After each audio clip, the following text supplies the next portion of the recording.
pouco mais cedo, ok? Então, nós agora vamos começar a nossa aula 4.3, tá? Então, a nossa aula 4.3, ela aborda temas legais. E a gente vai falar um pouco mais sobre o que a gente viu na 4.2, mas a gente vai se aprofundar. Só que nós vimos impermeabilização na aula passada, mas ela era aplicada no quê?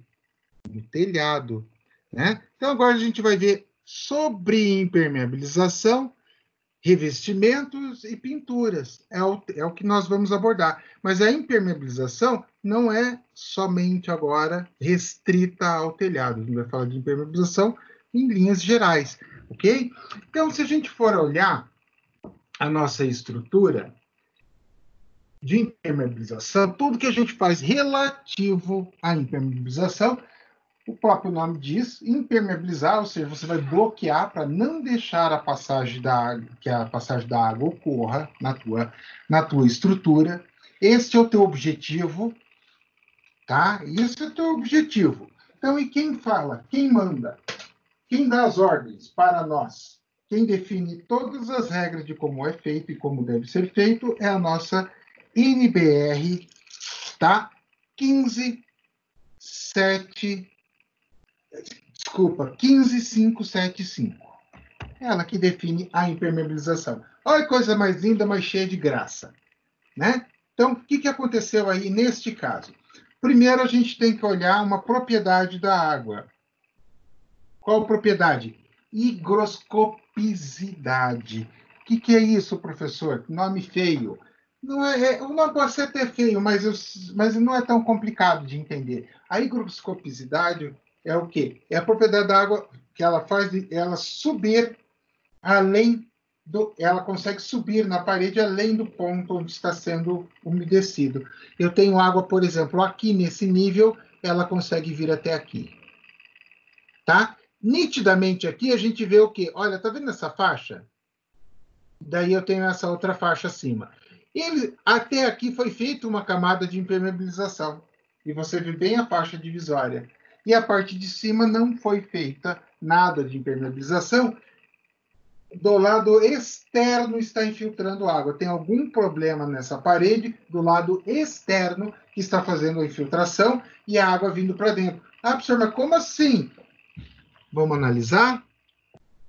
Aqui é a minha linha de infiltração, beleza? A linha vem e escorre. Se ela fosse umidade interna, ela não teria como vir e escorrer aqui, tá? Então, o que eu faço para resolver aquilo ali, professor? Meu Deus do céu, olha, Deus livre. Eu não fiz como deveria, agora deu aquilo. Pessoal, você tem que fazer o quê? Quando você tem aquele tipo de cenário, primeiro que vocês viram que era por fora o problema. Então, não adianta você resolver por dentro e deixar por fora infiltrando. Você vai ter que remover o reboco, aí você usa um hidrofugante, né, um Vedacity da vida, um hidrofugante ou hidrorrepelente, na argamassa, vai ter que rebocar tudo novamente, aí você consegue fazer uma camada boa de proteção. Senão, não vai resolver. Ah, professor, tem tinta que você consegue impermeabilizar, pessoal. Vamos lá. Vocês vão no dentista, né? Todo mundo aqui, eu acho que já foi um dia no dentista, tá com o dente cariado lá. O que acontece? Você vai no dentista, o dentista faz o quê com você? Ele olha, não, aqui tem uma carizinha, um buraquinho, fica tranquilo, vou pegar, vou meter massa, aqui já era. Que é o que ele faz.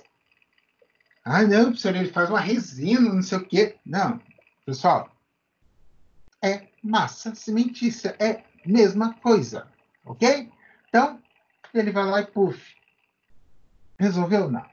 Por quê? Porque ele tem que tirar aquela umidade dali. A mesma coisa é a parede. Se você isolar com a pintura, você isolou. Você resolveu o problema? Não. A umidade ficou ali dentro. Vai, chega uma hora, puf, estoura. Então, tá? Então você tem que pensar em como fazer o quê? Proteger a tua estrutura. Tá? Então, você pode utilizar um material flexível, depois uma tinta emborrachada, etc. Pode, mas depois que você recuperar o teu reboco. Porque senão, galera, não vai rolar. aí está a aplicação do hidrofugante, tá? Então, esse cara aí, com esse aspecto mais branquinho aí, então, você vai passar, depois você usou ele na massa e depois você pode passar ele sobre a parede e daí fazer a pintura. Aí você não vai ter dor de cabeça.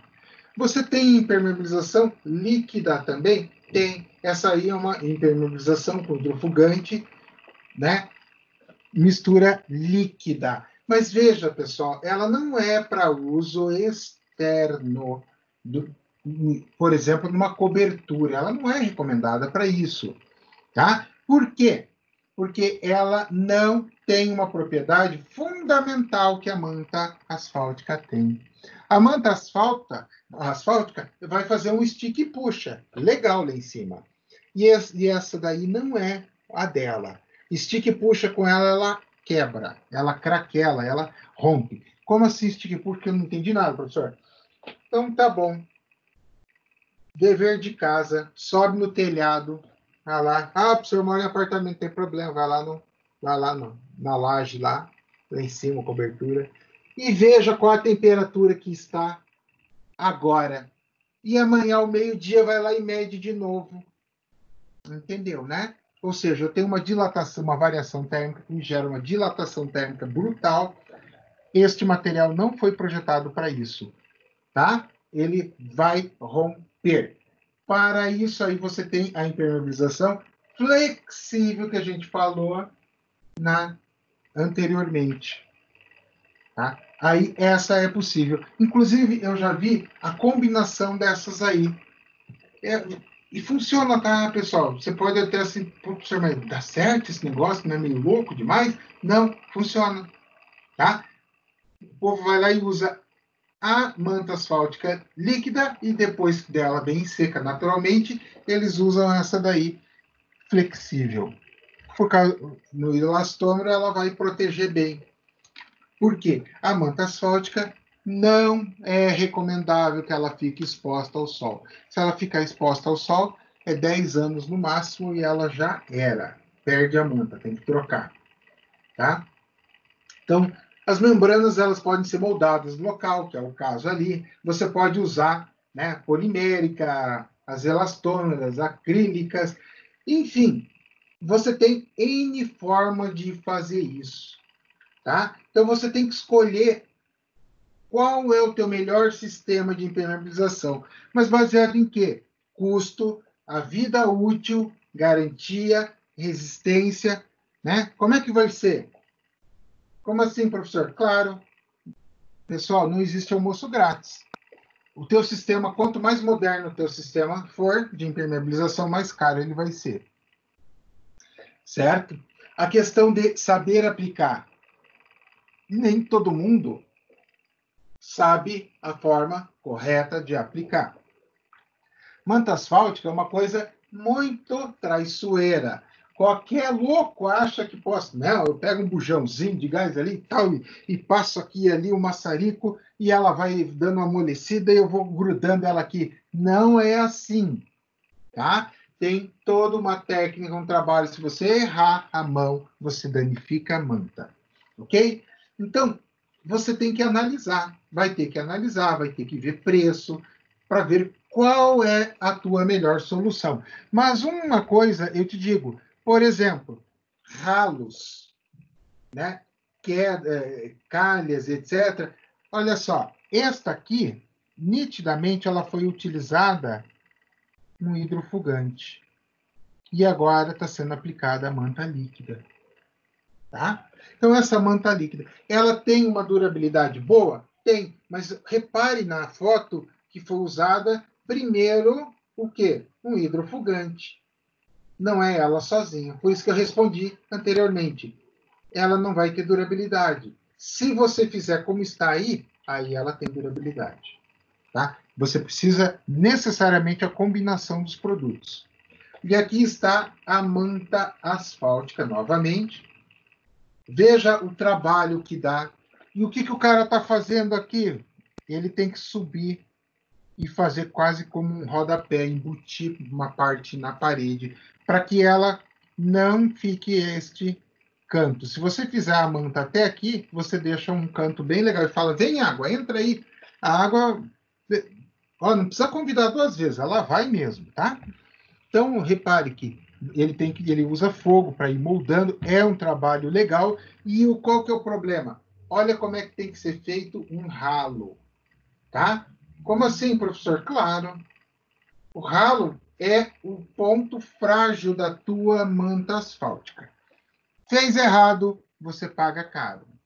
Então, você tem que fazer bem feito, impermeabilizar legal. Olha aí, ó, tá aqui na imagem. Tem que fazer bem feito, tem que cuidar, tem que saber o que está fazendo, que se fizer besteira, você vai pagar caro.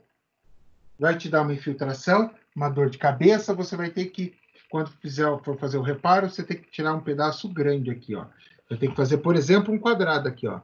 Quadrado aqui assim, ó, para tirar, para poder resolver. Então, tem que cuidar, pessoal. Tá? Então, agora, fechando a parte da nossa impermeabilização, nós vamos falar reboco, revestimentos e acabamentos. Tá? Então, o tipo de regularização da superfície nos blocos de alvenaria depende do revestimento final. Então, por exemplo, pessoal, na verdade esse assunto ele é muito próximo ao que nós vimos na aula de quarta-feira de materiais, pessoal do terceiro período. O pessoal do segundo período não viu, mas o pessoal do terceiro período viu, tá? Então, ele é muito parecido, e nem podia ser diferente, porque a gente está falando dos mesmos materiais, ok? Então, vamos lá. Eu tenho chapisco, o emboço, e vou ter reboco. E ali eu trago alguns tipos de traços. Por exemplo, chapisco. O que vai no chapisco? Cimento, areia. Qual a finalidade do chapisco? Eu tenho minha parede de tijolo, eu quero criar uma parede de aderência. Para gerar esta aderência melhor na hora de rebocar, eu faço o chapisco. E no chapisco só vai cimento e areia. Tá? O emboço, pessoal, o emboço, na verdade, isso é uma mania mais de paulista. Paulista, tanto é que você tem emboço paulista. Isso é muito comum você encontrar esse termo. Por quê? Porque o que é um emboço? Nada mais é que você preencher a parede com a massa e depois rebocar, eles chamam você fazer aquele nivelamento final. Né? Então, o emboço seria mais ou menos assim: a parede está meio torta, você entope ela de massa e depois você vai rebocar por cima. Então, pensando em fazer um bom trabalho, fazer um reboco legal e tal, poxa, você não precisa disso, né? É uma coisa muito simples. Então, e aí você tem lá o reboco ele vai a cal hidratada, vai o cimento, vai a areia. O traço está ali, 1, 2, 6. Vamos entender o que é isso? 1, 2, 6. Seguinte, o 1 sempre é o cimento que vem na frente, tá? E traço é proporção. Vamos pensar assim em copos. Então, eu tenho lá um copo de cimento, eu vou usar para aquele copo de cimento, pegando aqui o reboco, ó, esse aqui. Para aquele copo de cimento, eu vou usar 2 copos de cal e 6 copos de areia. Tá? No contrapiso, eu vou usar um copo de areia, desculpa, um copo de cimento para 5 copos de areia. Essa é a lógica. Então, quando você ouve o pedreiro falar 3 por 1 ou 2 por 1 na obra, na verdade ele está falando isso aí, só que ele faz a leitura inversa. Né? Por quê? Porque o cimento sempre é 1. 3, daí de areia, ele fala 3 por 1. Mas, na verdade, ele está falando 1, 3, 3. Porque é 1 de cimento, 3 de areia e 3 de brita, para fazer o concreto. Tá? Então, essa é a ideia. Então, aqui está o chapisco, fotinha 3x4 do chapisco. Repare que ele fica uma superfície rugosa, excelente para fazer a ponte de aderência com o nosso amigo concreto. Desculpa, reboco. Tá? E aqui tem coisas chiques, olha só. Aqui é uma máquina de chapiscar. O que acontece aí? Vamos lá, pessoal. O chapisco ele é líquido, bem líquido. O chapisco você está utilizando areia, bastante água e cimento. Então, se você tem um negocinho aqui para gerar pressão, ó, gerando pressão, o cara coloca, enche a cumbuca ali, encheu aqui, e ele vai espalhando, projetando, né? Então, aqui vale a pena contar um caso. Eu tinha construtora, pessoal, e daí nós precisávamos contratar gente, estava bem, na época, uma época bem aquecido o mercado. E aí, volta e meia, apareciam uns loucos lá e o que você é? Não, eu sou pedreiro, servente, coisa e tal. Ah, então tá bom, vamos ver, né? Como é que é. Então, repare, qual que é o traço do chapisco, né? 1 para 2 ou 1 para 3. Beleza. Tá? Então, e aí o cara, não, eu sou pedreiro, não sei trabalhar. É, então tá bom. Então você faz o chapisco. O chapisco, pessoal, é feito ali, ela tá de ponta cabeça ali, ó, na mão do pedreiro ali. Mas o chapisco é feito com uma colher triangular. Então ele faz esse movimento como se ele fizesse um arco, quando chega próximo à parede ele puxa, tá? Para fazer o espalhamento. Ok. E aí o cara, não, ó, viu, vou fazer tal, vamos fazer um teste. E eu estava na obra, o mestre de obra tinha autonomia para ver, testar. Ó, me testa por quê? Porque não adianta pegar um cara que não sabe trabalhar, só vai jogar material fora e dar prejuízo. Então, o cara fala, eu quero trabalhar, então vem cá, dá um serviço para ele fazer ali de 10 minutos para ver se ele serve para pedreiro. Senão, se ele não servir, você fala, ó, filho, se você quiser trabalhar de servente ou ajudante, aí você qualifica ele. Beleza? Beleza, então tá. E eu cheguei bem na hora e ia fazer o teste. E aí começou. Ele jogava a colher de forma errada. Batia na parede e voltava nele. Então, ou seja, ele fazia literalmente um chapisco 2 por 1, né? Ou seja, uma parte ficava na parede e 2 na cara dele. Era uma coisa muito sinistra, pessoal. E daí chegou o mestre jovem, assim, não, vai parar. Eu falei, não, deixa que tá divertido. Ele começou 2, 3 minutos, falei, não, deixa ele 5 minutos aí. Olha, foi muito engraçado. A parede, ele tinha mais chapisco nele do que na parede 5 minutos depois, né? E daí é óbvio, né? O mestre falou, olha, olhou para ele, olhou para a parede, falou, bom, tem vaga para servente para você, serve? Não, tá bom, servente tá bom para mim. Pessoal, então assim, são cenas muito engraçadas, né? Quem não sabe trabalhar, automaticamente acaba pagando o preço, né? E como é que você sabe isso, professor? Você já trabalhou de pedreiro? Não. Eu trabalhei muito de engenheiro e sempre usei uma coisa que vocês devem usar para aprender depois de formado. Observar. Observar e observar, tá? E antes de abrir a boca e falar besteira na obra, observa. Analisa, reflita, depois abre a boca, para não falar besteira, ok? Pode acontecer? Claro que pode. Se você cuidar, você não vai falar besteira. O embolso seria isso, o preenchimento de massa. E o reboco seria isto, né? Nessa imagem do reboco, pessoal, repare que nós temos duas coisas bem legais para serem destacadas. Primeiro, olhem na minha imagem à esquerda, o que ele está fazendo? Observa que tem esses taquinhos aqui em cima. Esses taquinhos, pessoal, são chamados de taliscas, né? Como é que é feito esse taquinho? Como é feito esse taquinho? Para que ele serve? Simples assim, pessoal. Para você fazer o reboco, para deixar, por isso que o paulista chama de emboço, né? Ele chama aquilo lá de emboço e depois de pronto o emboço ele faz reboco, ok? Mas é muito mais prático e comum quando a parede é bem feita, tá? Porque se a parede estiver tudo torta, daí lascou. Mas quando a parede é bem feita, você já bate a talisca direto no chapisco e faz o reboco em cima. Não há necessidade de você ficar se matando. Esta imagem da nossa direita e esquerda, as duas, pode observar, é chapisco, sobre o chapisco, ok? Então, a talisca nada mais é que uma guia. Ele pega o prumo e coloca, deixa a parede no prumo, ou seja, retinho, tudo certinho. Aí ele vem e faz aquela guia. Ele enche aquela guia. O que ele está fazendo na minha esquerda é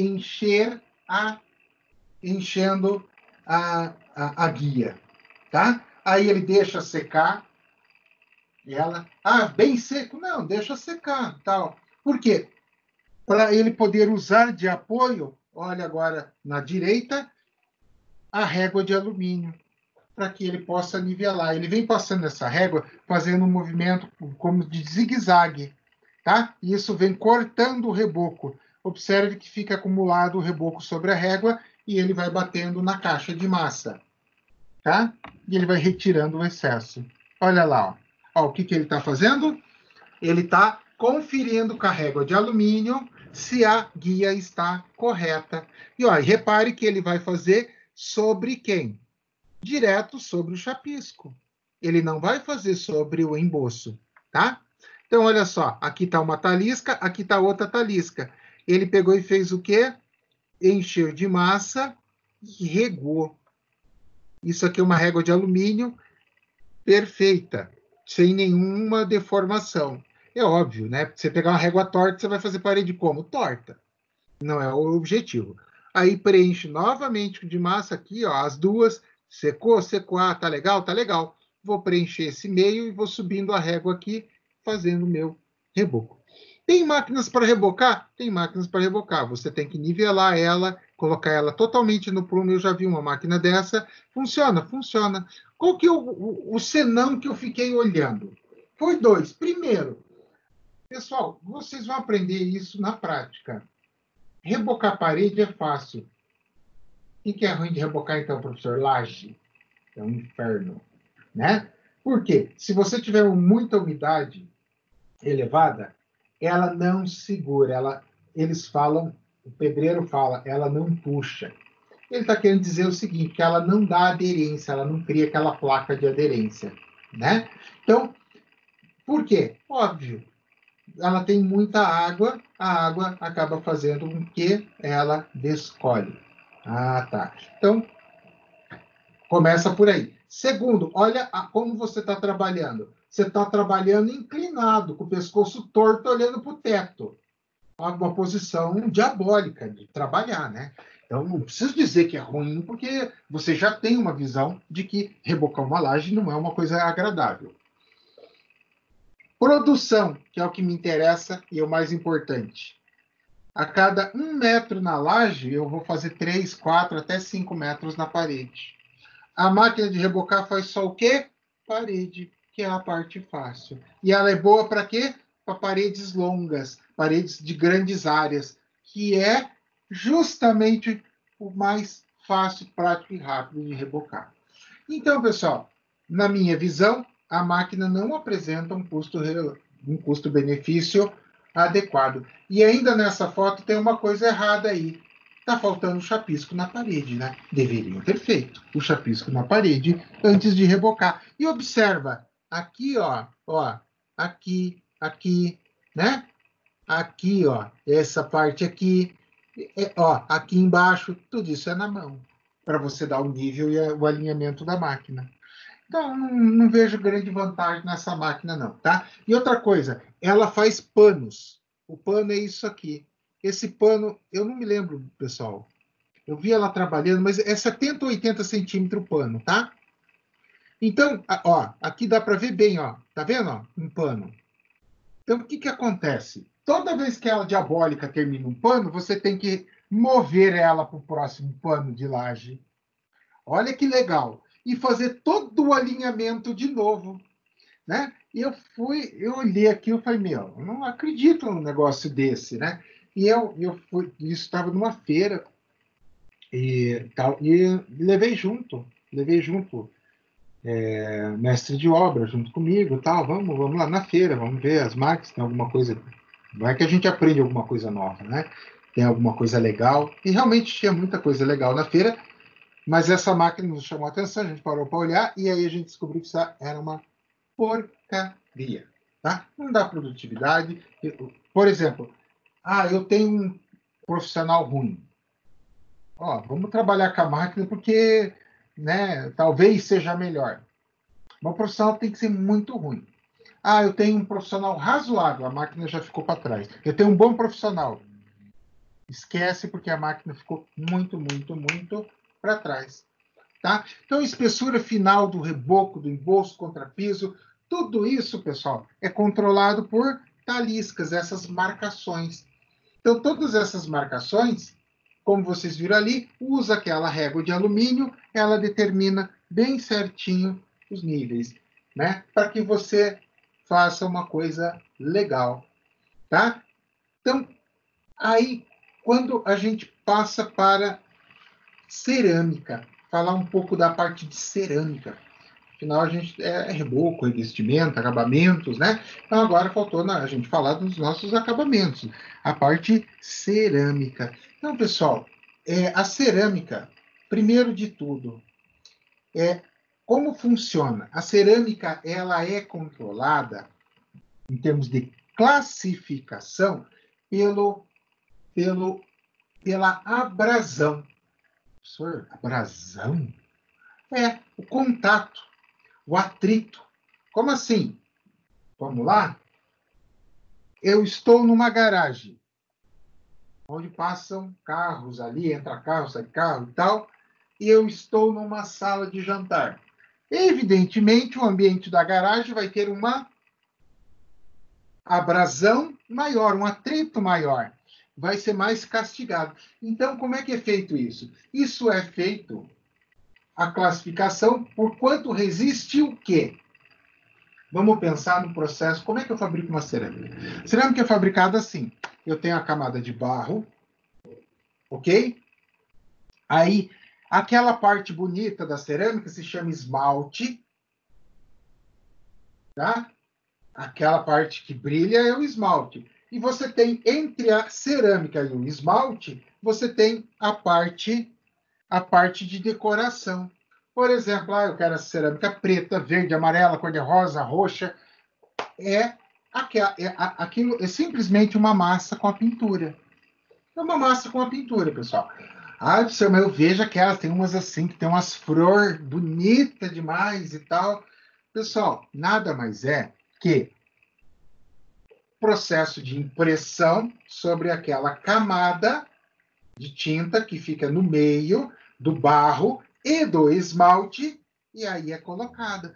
Detalhe muito importante: aquela camada de esmalte é que eu vejo se ela tem resistência à abrasão, tá? É ela. Então, e outra coisa que eu vou analisar é em relação ao tipo de cerâmica. Eu tenho porcelanato e eu vou ter o porcelanato e a cerâmica comum. Na verdade, a cerâmica comum e o porcelanato são iguais, rigorosamente iguais, o processo de fabricação e tudo mais. Qual que é a diferença? O porcelanato é que o processo de controle de fabricação dele é muito mais rigoroso e ele é retificado. Como assim retificado? Isso está estranho. As bordas deles são retificadas, são deixadas retinhas, perfeitinhas, tá? Então, mas é uma cerâmica. O porcelanato é uma cerâmica. E aí, a qualidade da cerâmica influencia no meu rejunte. Eu posso ter junta seca. O que é a junta seca? Eu faço sem rejunte, né? Ou um rejunte mínimo, e posso ter rejunte de 1 milímetro, meio milímetro, ou até 5 milímetros. Quanto pior a tua cerâmica, maior será o meu rejunte. Para controlar o meu rejunte, para que ele fique legal, para que fique bonitinho assim, eu uso esses carinhas aqui, ó. O nome deles são espaçadores, né? O próprio nome já diz, ele tem um espaço exato e preciso de um rejunte. Então, aí, no porcelanato, pessoal, Junta seca é só na teoria. Na prática não existe isso de junta seca, tá? Você vai fazer o porcelanato e vai deixar uma junta ali, por exemplo, 0,2 milímetro. É um plásticozinho que você coloca. Este cara aqui fica bem fininho, né? E aí depois você vai usar o rejunte sobre. Aí você vai usar um rejunte epóxi, um rejunte de um nível mais elevado, mais sofisticado, que tem uma elasticidade maior, uma resistência maior, e custa 4, 5 vezes mais que um rejunte comum, um simplão, tá? Que é o que você usaria neste tipo de material que você está vendo aí, ok? Então, olha lá, aquilo que eu estou falando.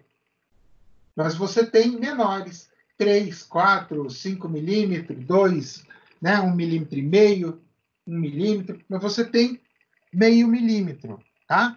Para fazer junta seca do porcelanato ali. Que ele fala junta seca é uma expressão que, tipo, teoricamente não tem rejunte. Não, todos eles têm rejunte, só que é um micro rejunte. Olha só aí o meu amigo junta seca, só que dado um close bem grandão nele, claro, né? Olha só.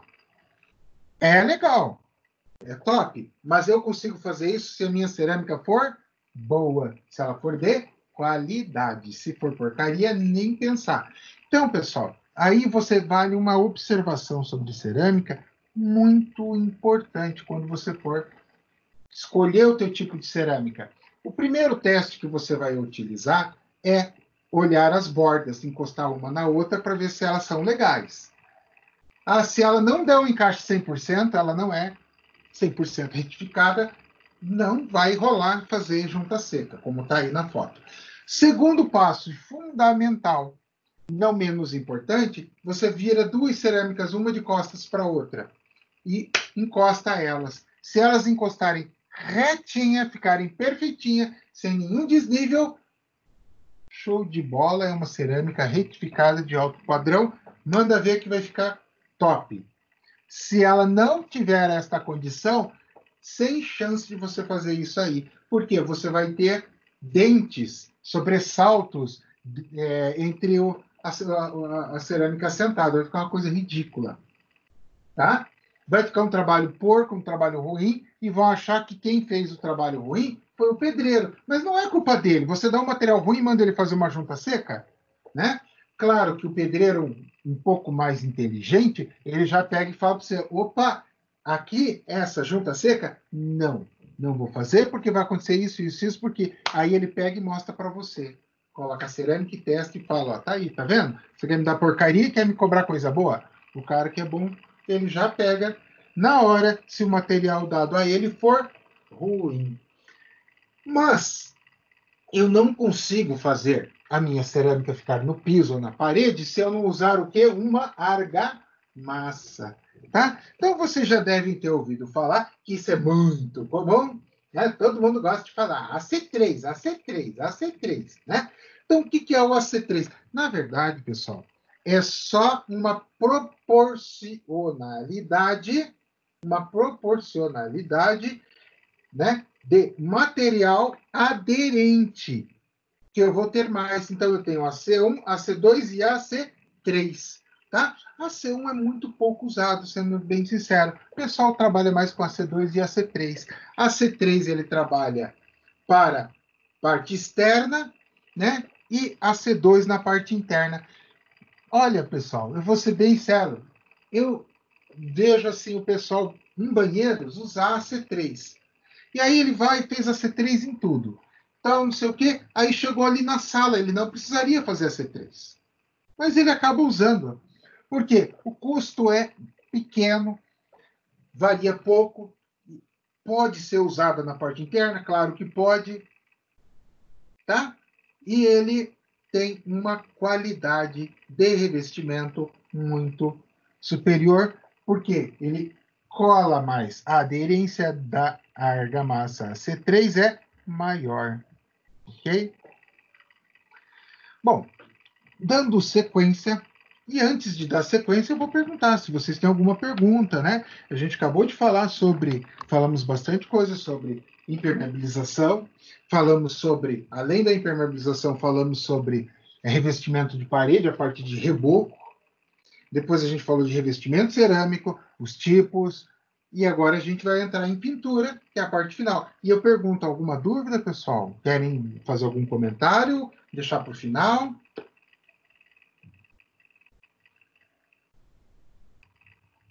Bom, como ninguém falou nada, vamos em frente.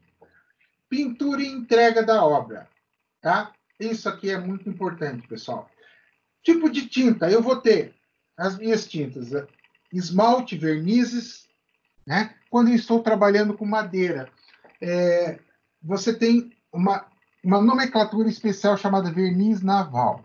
Por que vem dessa nomenclatura verniz naval? Porque era muito comum antigamente se usar nos navios madeira, tá? E eu precisava de uma pintura, um verniz que durasse, tivesse uma durabilidade maior, que ele estava exposto, além de sol, a água do mar, atrito. Então, aí, um verniz de alta qualidade era chamado verniz naval. Então, ficou como o nome de verniz naval, se tornou quase que um nome comercial para o verniz de alto rendimento, tá? Então, você tem que analisar o tipo de tratamento superficial que você vai fazer falando em vernizes aplicados a madeiras. Você tem que escolher lá o que você vai usar, como você vai fazer. Quando você fala de esmalte, você está falando de metais. Você tem que ver o que você vai aplicar. Ainda você pode ter para madeira, quando você não vai envernizar, tá? Aí você vai pintar, que é bastante comum, pintura, por exemplo, branca. Você pode usar uma tinta a óleo, ok? Agora, se você quiser fazer uma coisa mais chique, mais sofisticada, você pode fazer uma pintura laqueada, tá? Então, uma pintura epóxi que você vai fazer na tua porta, só que, evidentemente, ela é feita de forma mecânica, né? Ou seja, com máquina. E recomendo vocês a comprarem ela já pintada, porque faz sujeira miserável. Não pintar em obra, ok? Então você tem que pensar no quê? No teu material. Tá, aí eu vou agora para a pintura pensando, acabei falando de outros materiais, né? Mas agora eu vou falar da nossa alvenaria, né? A ideia aqui dessa parte seria só falar sobre pintura da obra, mas eu falei, poxa, pintura só da obra, eu acho que fica meio vago. Eles têm que ter uma noção básica do que é cada tipo de tinta, né? Então vamos lá. Agora eu vou falar de pintura da obra, tá? Então, vamos pensar na nossa pintura interna. Você vai ter uma pintura à base de PVA, tá? Ou uma pintura acrílica, tá? A expressão à base d'água, também você vai ouvir, mas é uma pintura látex, é uma pintura à base de PVA. O que é o PVA? PVA e o látex, digamos assim, seria um nome comercial, ok? Então, uma pintura de uma baixa qualidade, algo mais simplão, você vai usar o PVA. Uma pintura mais top, uma coisa mais legal, você vai fazer ela com pintura acrílica, né? Para dar um acabamento melhor, um acabamento jóia. Detalhe, pessoal, você tem tinta com brilho, semibrilho e fosca, tá? Eu recomendo que vocês usem uma tinta fosca. Por quê? A tinta fosca, ela é mais recomendada porque ela não vai mostrar as imperfeições da tua alvenaria, né? Então, você tem imperfeições? Tem. É normal ter imperfeições? Sim, é normal. Mas uma tinta com brilho, pessoal, ela mostra muito além da imperfeição. Ela mostra detalhes minuciosos, ok? Então, cuidado, porque não é uma tinta 100% recomendada. Você pode ter dor de cabeça com a tinta com brilho. A semibrilho tem que saber trabalhar e a base tem que estar perfeita. E a tinta, né, fosca, ela já é mais tolerante. Você quer ver como ficou a pintura, se ela ficou boa realmente e tal. Não tem outro jeito. O único jeito que você tem é pega uma lâmpada à luz do celular, qualquer coisa. Você precisa de luz, tá? Farolete. Você joga, projeta a luz paralela à parede. Aí ela vai mostrar tudo que está feito, mal feito, se o pintor caprichou, se ele não caprichou. Funciona assim, tá? Alguns detalhes você tem que tomar cuidado. Você não pode chegar e pintar direto. Não é assim, caso da mãe Joana, né? Você terminou o reboco. Primeiro passo antes de começar a pintar. A cura do reboco. O reboco tem que estar bem curado. Como assim? Ele não pode ter umidade. Se ele tiver umidade ali, você vai passar uma massa corrida, depois uma tinta, aquilo vai isolar e vai deixar aquela umidade ali dentro. Uma hora ela vem para fora, a hora que ela vier para fora, ela vem arrebentando com a tua pintura, fazendo um estrago. Então, cura do reboco é o primeiro ponto. Então, cuidado com a cura do reboco. Você tem que deixar o reboco bem curado, tudo certinho, tudo legal para você poder fazer. Aí você pode trabalhar com dois materiais. Você pode trabalhar com massa corrida ou você pode trabalhar com gesso, tá? Então, e ainda eu vou dar uma terceira opção. Além da massa corrida e do gesso, lembra que a gente falou da cal, né? Falamos ali da cal hidratada, usada no quê? Usamos a cal hidratada no reboco. Certo. Mas nós temos também um outro tipo de cal, né? Não só a cal hidratada, mas nós temos também o cal virgem. E a cal virgem você pode utilizá-la para o cal fino, para calfinar. Esta é o nome e a expressão. Calfinar, você vai usar sobre o reboco para alisar a superfície. Qual que é a função dela? A mesma do gesso e a mesma da massa corrida. A massa corrida você vai ter dois tipos também, uma massa corrida PVA e uma massa corrida acrílica. Qual que é a diferença entre as bases? A base de PVA não se usa de jeito nenhum na parte externa. A base acrílica é para o uso externo e interno, né? Então, ela é mais cara, tem uma resistência maior em relação à água. Já a massa corrida a base d'água não tem resistência à água, né? Então, essas são as duas diferenças, são diferenças bastante importantes que a gente deve levar em conta, né? Então, antes, você fez a aplicação de qualquer um dos produtos, seja massa corrida, seja gesso, ou seja calfino, o pintor vai fazer o quê?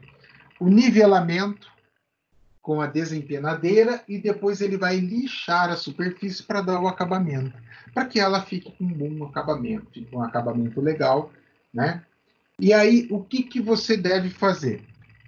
Deve analisar, e isso é muito importante, pessoal, verificar essa condição que eu expliquei com a lanterna, você consegue ver a qualidade da pintura, e a lei é muito clara em relação a isso. Você tem dois tipos de vícios, ocultos e aparentes, né? O que é um vício oculto na legislação? É algo que você não enxerga. Por exemplo, você fez a estrutura do cara, tudo bonitinho, coisa e tal, mas você fez ali uma tubulação do banheiro que não ficou bem feita, não ficou legal. Aquilo ali, mas não é na hora que vai estourar. O cara vai usar por um mês, dois, aí arrebenta e começa a vazar esgoto e etc. Né? Então, isso é um vício oculto. O cara não tem como ver.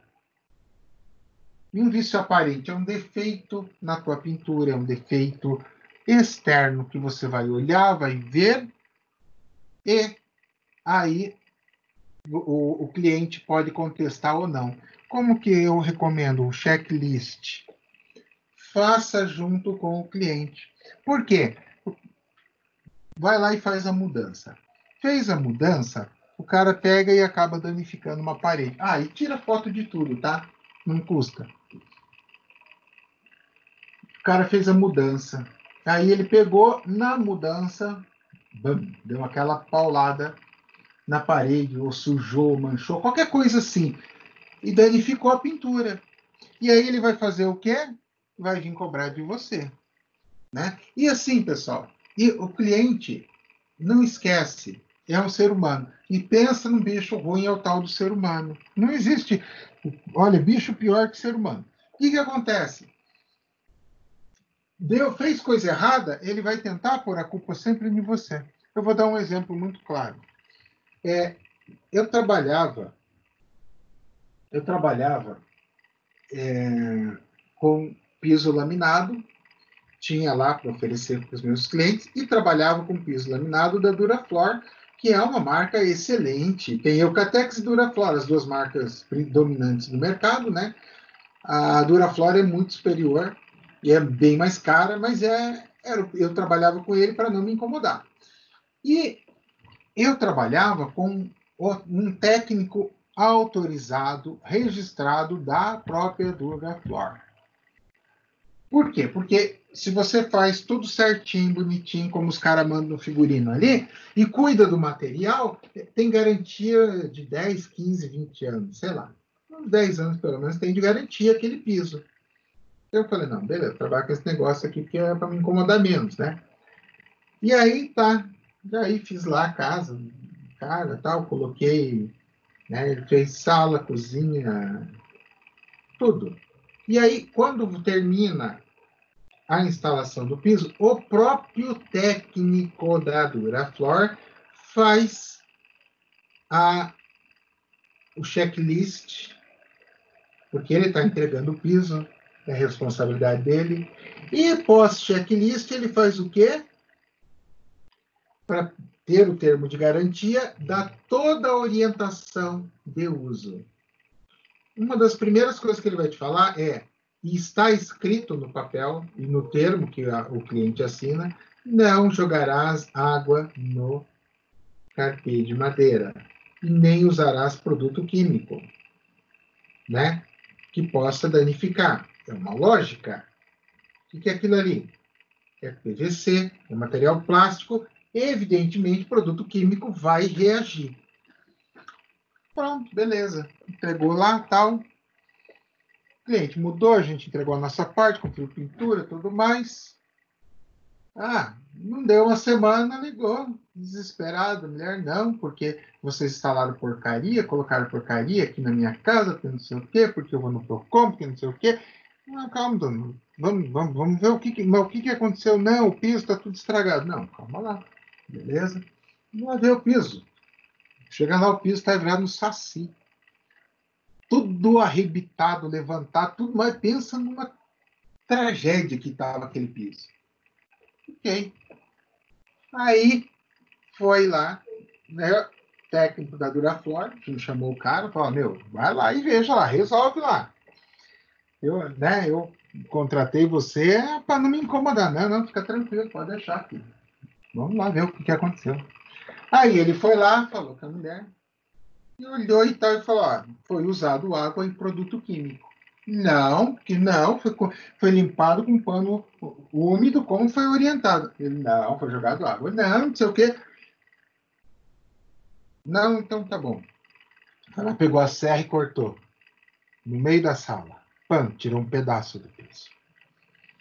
Tá aqui, ó. Embaixo do piso, a hora que ele tirou, estava cheio de sabão, água e produto químico. E aí a mulher olhou e ficou com cara de tacho, né? Porque vai falar o quê? Resumindo, ela destruiu todo o piso de carpê de madeira. 100 e poucos metros. E saiu, vamos lá, vamos jogar na faixa de 60, 70 reais. Dá uns trocadinhos, né? Dá uns trocadinhos aí. 100 e poucos metros aí. Eu perdi uns 6, 7 mil reais por fazer besteira no piso. Mas veja, se não tivesse documento, se não tivesse tudo certo, a mulher podia alegar o quê? Que nós é que estragamos e entregamos para ela estragado. Então, pessoal, tem que cuidar. Ser humano é um bicho ruim. Vai por mim que vocês vão ser felizes. Se previna, dá menos dor de cabeça. Aqui está ó, um exemplo de aplicação de tinta a óleo, né? Ou pode ser um esmalte, e ali o verniz sendo aplicado, os tipos de tinta. Tá? Aqui a massa corrida, aquilo que eu falei, usa espátula metálica, espalha bem e depois faz o lixamento. É uma camada fina, olha só. Aqui ele está só mostrando, né, a camada fina de massa corrida. A aplicação de gesso, o gesso já é uma coisa um pouco mais bruta, né? Tem gente que aplica o gesso direto sobre o chapisco. Cada louco com a sua mania. Tem que ver como é a parte externa. Se a parte externa for muito bem impermeabilizada, não tem problema. Se ela não for, vai ter dor de cabeça. A tinta acrílica, como eu falei, para alto padrão, eu recomendo na parte interna e, evidentemente, na parte externa. Para baixo padrão, você pode usar a PVA na parte interna e você pode usar daí somente a acrílica na parte externa. Por que isso? Porque a acrílica ela custa o dobro da PVA. Olha aqui, a tinta PVA. O acabamento, pessoal, das duas tintas é muito semelhante, tá? Não pensa assim, ai, essa aqui vai ficar linda, essa aqui vai ficar feio. Não, é bem parecido. Acontece que esta aqui, PVA, vai durar menos, muito menos do que a acrílica. Essa é a grande diferença. E daí, pessoal, perguntas, dúvidas? Gostaram da aula? Eu gostei, professor. Foi bem bacana. Mas tranquilo. Não são temas assim tão complicados para entender, né? Mas é bem bacana de você ver os processos, as curiosidades, na verdade, né? Ah, que legal. É muito detalhe, né, professor? Oi? É muito detalhado, né, o processo. Ah, sim. E eu passei muito mais informação que tem no livro, porque são mais de 20 anos de experiência, né? Uhum. Então, são mais de 20 anos de experiência. Então, aí, esse período todo de experiência me deu esse know-how para chegar e poder falar para vocês e para que vocês não sofram coisas que eu sofri. Uhum. Porque fácil não é, tá? Quando você é recém-formado. Porque, assim, eu era recém-formado e órfão. Por quê? Eu não tinha um engenheiro formado com experiência para poder me pegar ali. Eu sozinho, me formei, estava sozinho. Era eu e Deus. Então, é mais complicado, pessoal. Então, só que eu fiz 4 anos de estágio e durante esse período eu aprendi muita coisa, né? Aí isso me ajudou bastante, porque senão eu estaria com a vida enrolada. Agora, o ponto que você citou ali foi a questão da máquina do reboco, né? A máquina de reboco ali, aquilo ali é... Fabrica hoje essas máquinas para produção muito maior do que de uma pessoa. E a dela, no caso, não foi feita assim, né? Não, é que assim, o rendimento dela é que foi o problema, né? O rendimento dela comparado, porque eu tinha todas as médias de produção, de produtividade das equipes de reboco. Uhum. Então eu tinha média por funcionário. Aí a máquina, usando 2 funcionários, ela não chegaria a produzir na média, tá? Porque tinha alguns caras que eram ninja no reboco, assim. Os caras assim eram monstro no reboco, muito bom. Rebocava muito bem e rápido. Mas tinha outros que não eram tanto e tinha outros que eram normais. Na média, pegando pelas equipes média, a máquina ela não conseguia dar 30% da produção das equipes média. Porque cada mudança de pano ali era chato pra caramba para poder regular, entendeu? Que você tem que fixar ela no teto e no piso para poder fazer o nivelamento adequado. E às vezes, e qual é a lógica? Você não vai fazer contrapiso para rebocar a parede. Só se for louco, né? Vai derrubar reboco, vai estragar tudo contrapiso. O que você faz? Primeiro, a lógica é reboca as paredes.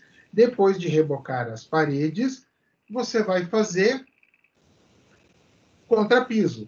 Então, o contrapiso estava todo desnivelado. Esse era um problema. A máquina, para ajustar ela, demorava um pouco. Então, ela não dava grande produtividade, tá? Não vi nenhuma. E pensando hoje em dia, não existe mágica, a não ser que aquela régua, aquele tipo de coisa, ali, ela pegasse pelo menos, ela teria que pegar uns 2 metros por vez para valer a pena o incômodo. Aí poderia ser que ela poderia dar retorno. Caso contrário, eu não apostaria. Até porque não era uma coisa barata a máquina, tá? Não era uma coisa barata, não. Eu não sei quanto custa hoje, mas, sei lá, eu acho que uma máquina dessa hoje deve ser uns, sei lá, uns 8, 10 mil. Eu vou olhar aqui na internet. Tá, preço, estou digitando aqui, ó, preço máquina de rebocar parede, né? Máquina de rebocar parede, preço de uma máquina. E aí vou colocar aqui no shopping. Aí aparece um monte de porcaria, né? As pistolas rebocadeira, tal, que na verdade não é rebocadeira, ela faz chapisco. Eu mostrei lá, né? E aí tem 300 coisas.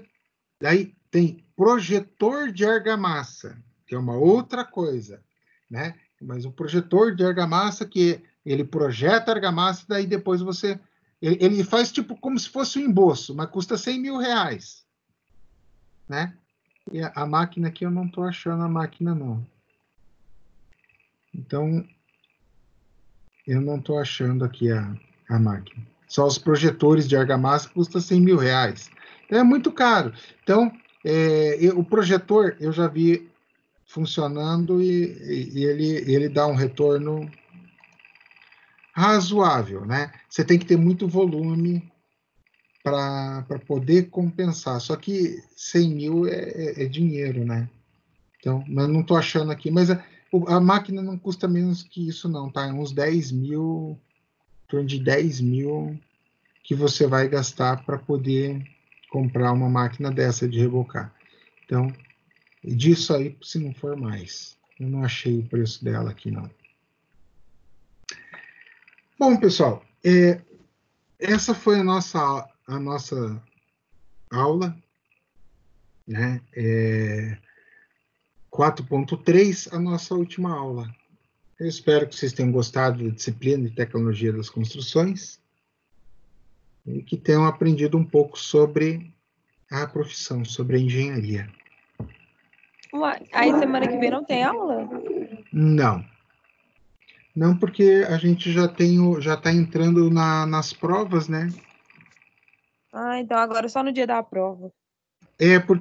Porque agora é assim, ó.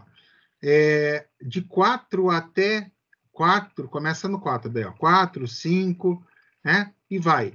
A semana que vem é prova. Aí depois, na outra semana, de 15 a 19, a semana de prova. A prova eu vou postar ela antes, eu aviso no grupo, podem ficar tranquilos, tá?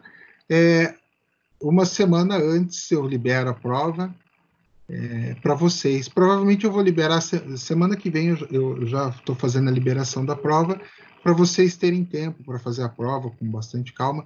Ela vai ser similar à prova passada, só que mais fácil, tá? Mais fácil do que foi a prova da semana passada.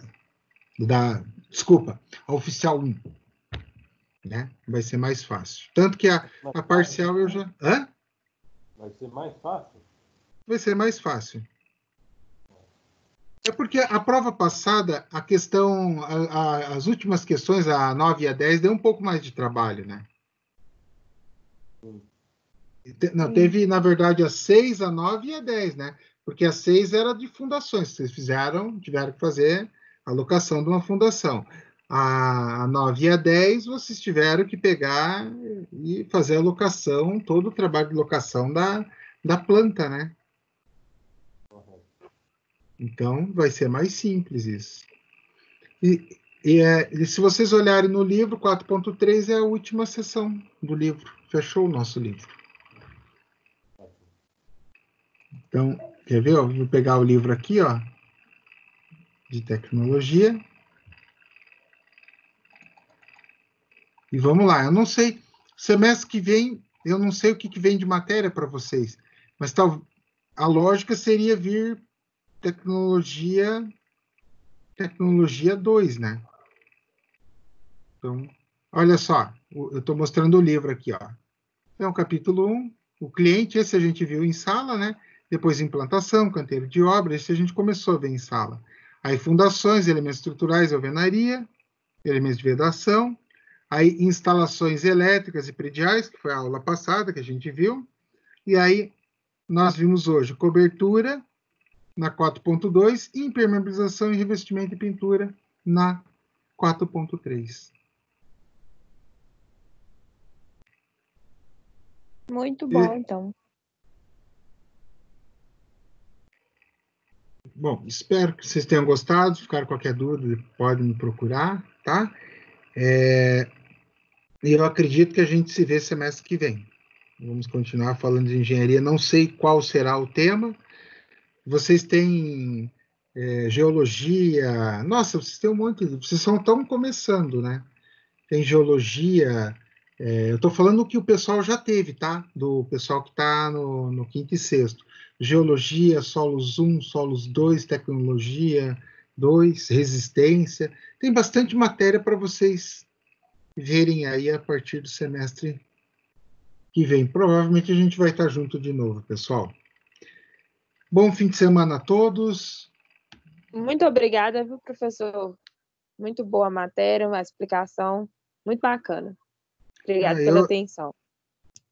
Eu que agradeço. Que bom que você gostou. Que bom. Esse é o maior objetivo do professor, né? Buscar que o aluno goste do conteúdo e que o aluno se interesse pelo conteúdo. Sim. Muito bom. Eu vou nessa. Boa noite, bom final de semana. Boa noite, bom fim de semana. Até.